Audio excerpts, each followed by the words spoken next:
நாம் வாழும் இந்த உலகில் வானத்தில் ஏதாவது ஒரு அதிசயமோ, ஆச்சரியமான ஒரு நிகழ்வுகள்லாம் அப்பப்ப நம்ம பார்த்துட்டு தான் இருக்கிறோம். அந்த வகையில இந்த மாசம் 2 பௌர்ணமிங்க. அதாவது மே 1ஆம் தேதி ஒரு பௌர்ணமி வந்தது. அதே மாரி மாச கடைசியான நாளைக்கு ஞாயித்துக்கிழமை 31ஆம் தேதியான நாளைக்கு இன்னொரு பௌர்ணமி வருதுங்க. அது எப்படி அப்படின்னா, அதுக்கு தான் வந்து ப்ளூ மூன் சொல்லப்படுது. இப்படியாப்பட்ட அரிவகையான நிகழ்வு 2½ வருஷத்துக்கு 2½ வருஷத்துக்கு ஒரு தடவை நடக்கும். அப்படியாப்பட்ட நிகழ்வு தான் நாளைக்கு நடக்க போகுது. ஓகே, இதுதான் ப்ளூ மூன்.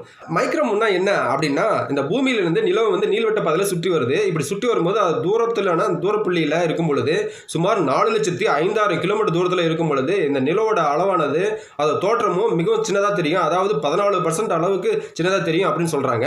அது மட்டும் இல்லாம இதோட தூரத்துல இருக்கும் பொழுது இதோட பிரகாசம் வந்து சுமார் 30% அளவு குறைஞ்சிருக்கும் அப்படிங்கிற விஷயத்தை இந்த அறிவியல் ஆராய்ச்சியாளர்கள் சொல்றாங்க. 1999 அக்டோபர் 31ஆம் தேதி அன்னைக்கு பார்த்தோம்னா இப்படி ஒரு அரிவகையான இந்த சம்பவம் நடந்தது. அதே போலவே நாளைக்கு இப்படி ஒரு சம்பவம் நடக்க போகுதுங்க.